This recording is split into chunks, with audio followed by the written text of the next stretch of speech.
Assalamualaikum. My name is Malik Suhail. Today I'm going to discuss the topic confidential interval and regression analysis. First of all, we will discuss about confident interval.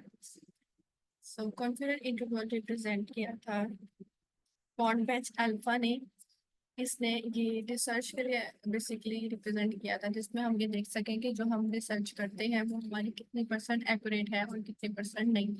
Basically इसमें हम ये देखते हैं कि जो हमने research की है या सर्वे किया है उसका रिजल्ट कितने परसेंट एक्यूरेट आया है कितने परसेंट नहीं, जितना हमने अपनी रिसर्च में उसको रखा है। इसको हम कॉन्फिडेंट इंटरवल CI से रिप्रेजेंट किया जाता है एज अ शॉर्ट फॉर्म में। इसमें हमारा जो गैसेस होती है वो 95% या 99.9% जो है वो श्योर होते हैं। इसमें हम इसको हम किस तरीके से इनलिस्ट करते हैं वो हम देखते हैं। सबसे पहले इसमें ये क्या होता है, ये एक रेंज होती है जो कि स्टैटिक कैलकुलेटर की मदद से सिलेक्ट की जाती है और इस रेंज को बाद में हम रिप्रेजेंट करते हैं, ठीक है, या चेक करते हैं कि ये किस तरह से एक्यूरेट है। ये एक्यूरेट किस तरह से होती है, ये रेंज होती है हमारी 95% टू 99%। इसके बाद क्या किया जाता है कि जो हम रिसर्च और जो सर्वे वगैरह हम करते हैं उसमें ना कुछ एरर्स होती हैं। तो ये जो बेसिकली CI है इसका बेसिकली पर्पज यही होता है कि ये उन डाटा को देखे जो एरर्स हमारे रिसर्च में होते हैं।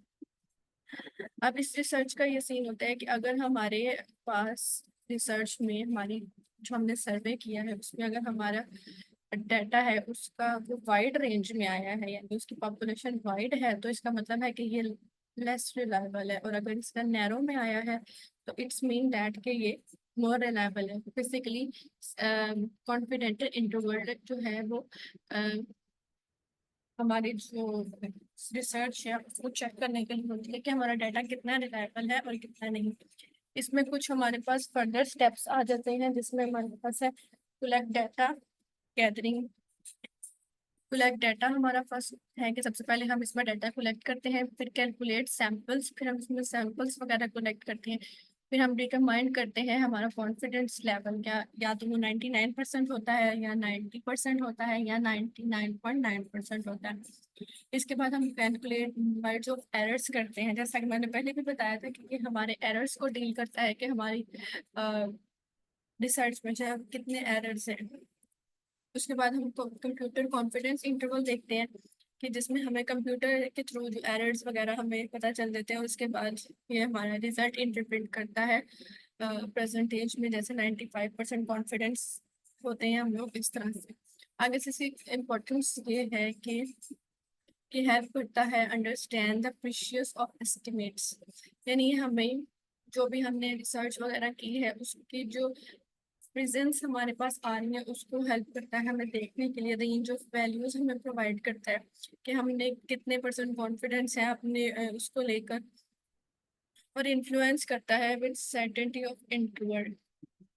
इसके बाद इसकी एग्जाम्पल्स में हमारे पास दो तरह के एग्जाम्पल है। एक हमारे पास है क्लिनिकल ट्रायल, जिसमें हम लोग किसी भी मेडिसिन को लेकर 99.9% श्योर होते हैं कि ये मेडिसिन वर्क करती है या नहीं करती। इसके बेसिस के लिए हमारा पर्पस क्या होता है कि फॉर एग्जाम्पल हम इसमें ये ले लेते हैं कि एक डॉक्टर है, उसने ब्लड प्रेशर के क्योर के लिए एक मेडिसिन इंट्रोड्यूस कराई है और उसने कुछ लोगों के ऊपर इस मेडिसिन को ट्राई किया है और देखा है कि इस मेडिसिन के उनके ऊपर क्या इफेक्ट होते हैं, क्या 99.9% ये मेडिसिन वर्क करती है और 95% की मेडिसिन वर्क करती है। इसके अलावा हम इसको यूज कर सकते हैं क्वालिटी कंट्रोल मैन्युफैक्चरर्स में, यानी अगर हमें किसी चीज़ की क्वालिटी के बारे में पता करना होता है तो हम उसके थ्रू भी एस्टिमेट लगाते हैं। फॉर एग्जांपल हम यहाँ पे देख सकते हैं कि एक average life span of a light bulb, यानी हमने एक लाइट बल्ब की एग्जांपल लिया है यहाँ पे कि हम उसकी जो लाइफ स्टीम है वो देख लें कितनी होती है। फॉर एग्जांपल एक कंपनी क्लेम करती है कि ये जो हमारा जो लाइट बल्ब है ये 2 साल या 3 साल चलेगा, तो इस चीज पर 99% कॉन्फिडेंस होता है उनको कि ये चीज कितने टाइम तक वर्क करेगी। इसके बाद हम आते हैं अपने नेक्स्ट टॉपिक की तरफ, वो है introduction to ridge regression analysis.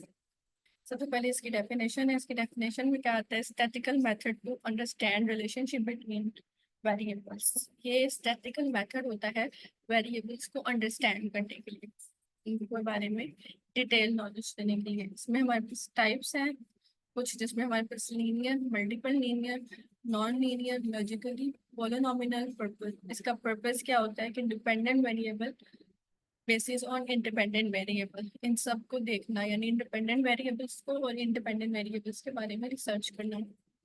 अब इसकी टाइप्स से आगे इसको हम फर्दर थोड़ा सा इलेबरेट कर लेते हैं। Linear regression depend variables on one dependent variable, यानी ये डील करता है डिपेंडेंट वेरिएबल में और एक इंडिपेंडेंट वेरिएबल। जो मल्टीपल रिग्रेशन है हमारा, वो dependent variable versus multiple independent variables, यानी एक से ज्यादा मल्टीपल इंडिपेंडेंट वेरिएबल्स जो होते हैं उनको डील करता है। इसके अलावा जो नॉन लीनियर, पॉलीलीनियर, लॉजिस्टिक और रिग्रेशंस हैं, ये सारे हमारे कॉम्प्लेक्स कैप्चर कॉम्प्लेक्स रिलेशनशिप, जो भी हमारे कॉम्प्लेक्स रिलेशनशिप्स वाले वेरिएबल्स हैं उनको डील करते हैं। इम्पोर्टेंस क्या है रिलेशनशिप आइडेंटिफिकेशन, तो ये देखता है कि सबसे पहले ये देखता है कि quantify the impact of independent variable on dependent variable, यानी ये देखता है कि जो इंडिपेंडेंट वेरिएबल है उसकी डिपेंडेंस कितनी है एक डिपेंडेंट वेरिएबल पे। फिर ये इसके फ्यूचर प्रिडिक्ट एंड फोरकास्टिंग करता है, यानी इसके फ्यूचर आउटकम्स को और उसकी फ्यूचर रिलेशनशिप को डील करता है। उसके बाद ये access causal effects between variables, यानी उसमें कैजुअलिटी देखता है कि क्या चीज़ है उसमें कैजुअल है और क्या नहीं। Model building and hypothesis testing, building reverse models and test significance, like ये होता है कि उसकी हाइपोथेसिस टेस्टिंग वगैरह इसमें इंक्लूड होती है कि किस तरह से वो वर्क करता है। और policy evaluation and risk assessment, evaluating policy and success risk based on historical data, यानी ये पॉलिसीज जो बनी होती हैं वेरिएबल्स को लेकर उनको इवैल्यूएट करता है और एक्सेस करता है रिस्क ऑन हिस्टोरिकल डाटा के बेस पे इसको लेकर चलता है। एट द एंड हम लोग कंक्लूजन देंगे दोनों टॉपिक्स का, confidence interval and regression analysis are vetted tools in research and decision making application for clinical trials, quality control and policy evaluation. Further research continues.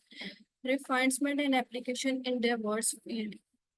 Like इसमें यही है कि जो कॉन्फिडेंशियल इंटरवल है और वो जो रिग्रेशन एनालिसिस है, ये दोनों वर्टेड टूल है रिसर्च और डिसीजन मेकिंग में।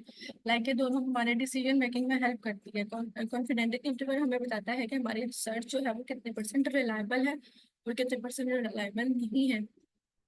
एप्लीकेशंस जो उसकी होती है और वो हम ये क्या करते हैं कि हमारे क्लिनिकल ट्रायल वगैरह में हमें बताती है कि जो भी हमने न्यू पॉलिसी बनाई है उसमें क्या इसका प्रोसेस है।